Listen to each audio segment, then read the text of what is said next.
வணக்கம் மக்களே.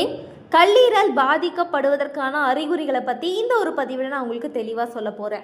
வாங்க பதிவுக்குள்ளே போயிடலாம்.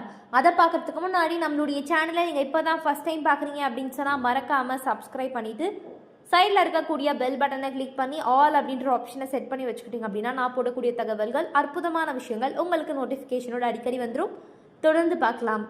நமது முக்கிய உறுப்புகளில் ஒன்றாக கல்லீரல் நமக்கு இருக்குது. நமது உயிர் வாழ்வதற்கு அவசியமானது.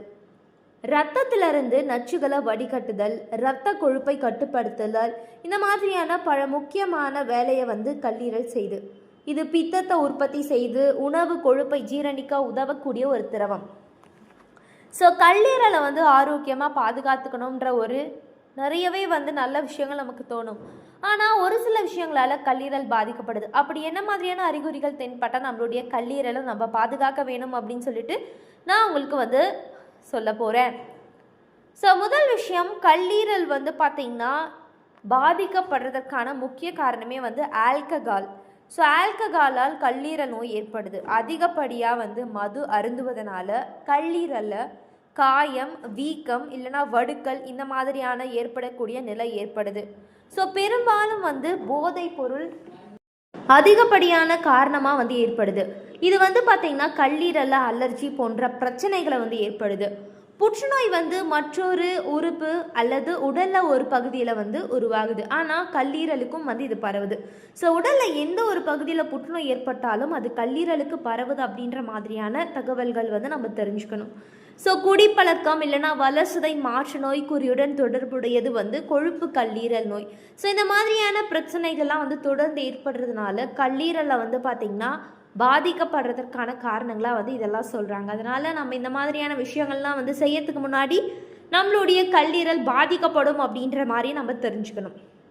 ஸோ கல்லீரல் வீக்கத்தின் அறிகுறிகள் என்னென்ன அப்படின்னா, கல்லீரல் வீக்கம் பார்த்திங்கன்னா எபடோகேமலி என்று அழைக்கப்படுது. இது கல்லீரலை பாதிக்கும் பல்வேறு அடிப்படை நிலைமைகளின் அறிகுறியாக இருக்கலாம். கல்லீரலில் நச்சு நீக்கம், வளர்சிதை மாற்றம் மற்றும் புரதங்களின் உற்பத்தி உட்பட்ட பல செயல்பாடுகளுக்கு பொறுப்பான ஒரு முக்கிய உறுப்பு. ஸோ கல்லீரல் வீக்கத்தின் அறிகுறிகள் நான் உங்களுக்கு சொல்கிறேன். ஸோ ஃபஸ்ட்டு விஷயம் என்ன சொல்கிறாங்கன்னா, வயிறு அசௌகரியம்.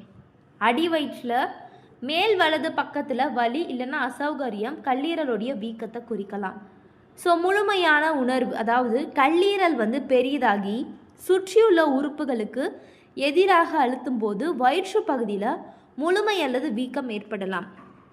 சில சமயங்களில் உடல் பரிசோதனையின் போது ஒரு சுகாதார நிபுணர் கல்லீரல் பெரிதாகி இருப்பதை கண்டறியலாம். ஸோ கண்டிப்பாக டாக்டர்ஸ் கண்டுபிடிச்சிருவாங்க.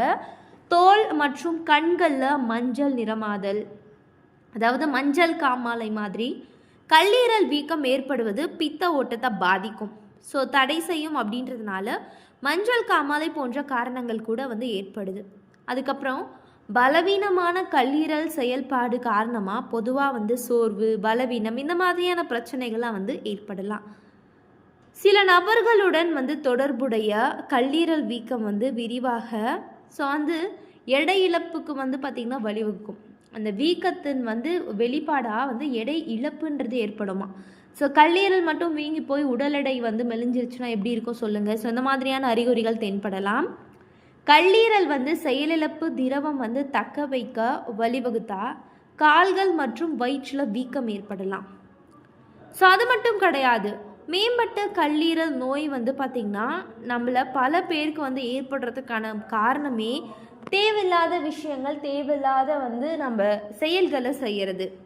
ஸோ கல்லீரலுடைய வீக்கத்தின் சிக்கல்கள் அப்படின்னா பல்வேறு அடிப்படை நிலைமைகளுடன் தொடர்புடையதாக இருக்கலாம். ஸோ சிரியோசிஸ், நாள்பட்ட கல்லீரல் அலர்ஜி மற்றும் சேதம் கல்லீரலுடைய பிரச்சனைகளை வழிவகுக்குது. ஸோ இந்த மாதிரியான பிரச்சனைகள்லாம் நம்மளுக்கு ஏற்பட்டுருச்சு அப்படின்னா நமக்கு நிறையவே ப்ராப்ளம்ஸ் ஏற்படும். ஸோ கல்லீரல் விரிவாக்கத்திற்கான ஆபத்து காரணி அப்படின்னா மரபணு காரணமாக குறிப்பிட்ட நபர்களுக்கு கல்லீரல் வீக்கம் ஏற்பட வாய்ப்புகள் அதிகம். ஸோ நான் இப்போ சொல்லக்கூடிய காரணங்கள், அதாவது ஏதேனும் ஒருவருக்கு இல்லைனா அவங்களுடைய குடும்பத்திற்கு பார்த்திங்கன்னா நான் சொல்லக்கூடிய விஷயங்கள் பொருந்தினா கல்லீரல் விரிவடையும் அபாயம் அதிகமாக இருக்கலாம். உடல் பருமன் அதிகமாக இருக்கிறது, அப்புறம் வீக்கத்துடன் கூடிய வயிற்றுப்போக்கு நோய்கள், தொடர்ச்சியாக கல்லீரல் நோய், அதுக்கப்புறம் வந்து சிக்கல் செல் நோய், இந்த மாதிரியான பிரச்சனைகள் வந்து ஏற்படுது. வீங்கிய கல்லீரல் ஆபத்து ஒரு நபரின் வாழ்க்கை முறையால் பாதிக்கப்படலாம். அது என்ன அப்படின்னு கேட்டிங்கன்னா, நான் சொன்ன மாதிரி அதிக ஆல்கஹால் பயன்பாடு, அதுக்கப்புறம் வந்து பார்த்திங்கன்னா HIV மற்றும் நிறையவே வந்து பிரச்சனைகள், இரத்த மாற்றம் மற்றும் பாதுகாப்பற்ற உடலுறவு மூலம் கூட இந்த ஒரு பிரச்சனை ஏற்படலாம். வெளிநாடுகளுக்கு செல்லும்போது மலேரியாவின் பாதிப்பு ஆபத்து. அது மட்டும் கிடையாது, கல்லீரலில் இந்த மாதிரியான பிரச்சனைகள் ஏற்படுது. கல்லீரல் வீக்கத்தினால நிறைய வந்து ப்ராப்ளம்ஸ் நமக்கு ஏற்படும். கல்லீரல் வீக்கத்தை தடுக்க எந்த மாதிரியான விஷயங்களை நம்ம வந்து செய்யணும்? ஸோ இந்த கல்லீரல் வீக்கம் பல்வேறு வாழ்க்கை முறை காரணிகளால் ஏற்படலாம். இந்த மாறிகளை கட்டுப்படுத்துவதன் மூலம் விரிவாக்கப்பட்ட கல்லீரலை உருவாக்கக்கூடிய அபாயத்தை குறிக்கலாம். ஸோ கல்லீரல் வீக்கத்தையும் கல்லீரல் நோய்களையும் வந்து குறிக்கலாம். ஆரோக்கியமான வாழ்க்கை முறையை பராமரிக்கவும் மற்றும் எடையை வந்து திறம்பட நிர்வகிக்கணும். ஸோ நல்லா ஆரோக்கியமாக இருக்க நம்மளுடைய உடல் எடை அப்படின்றது நம்மளுடைய உடலுக்கு ஏற்ற மாதிரி கரெக்டாக இருக்கணும். அப்புறம் நீரிழிவு நோய், இரத்த சர்க்கரை, இந்த மாதிரியான பிரச்சனைகள் இருந்துச்சு அப்படின்னா அதை கண்ட்ரோலாக வச்சுக்கணும். அளவுக்கு அதிகமான இரத்த சர்க்கரை பிரச்சனையும், சுகர், BP இதெல்லாம் கண்ட்ரோலாக வச்சுக்கணும். மது அருந்துவதை கட்டுப்படுத்துங்க. அதிகப்படியான நுகர்வு ஒரு மருத்துவரால் கண்டறியப்படலாம். ஸோ வந்து மது அருந்துவது, ஸோ இந்த மாதிரியான விஷயங்கள், அப்புறம் வந்து ஸ்மோக் பண்ணுறது, இந்த மாதிரியான விஷயங்கள் அனைத்தையுமே நம்ம வந்து கம்பல்சரி கட் பண்ணிடணும். வைட்டமின் சப்ளிமெண்ட்ஸ் எடுத்துக்கொள்வதற்கு முன்பு என்ன பண்ணணும்? மருத்துவரை அணுகணும். ஏன் அப்படின்னா அவை கல்லீரல் செயல்பாட்டில் தலையிடலாம். ஸோ ஒரு சிலர் வந்து விட்டமின் டேப்லெட், ஸோ ஏதாவது ஒரு டேப்லெட்டோ போடுவீங்க. நிறைய டேப்லெட் போட்டால் கூட கல்லீரல் வீக்கம் ஏற்படும். ஸோ வந்து இதுவும் ஒரு சிம்டம்ஸாக இருக்கலாம். அதனால் நீங்கள் அதை தவிர்க்கணும். அப்படி இல்லைன்னா டாக்டர்ஸ் கிட்ட கன்சல்ட் பண்ணிவிட்டு நீங்கள் எடுத்துக்கலாம்.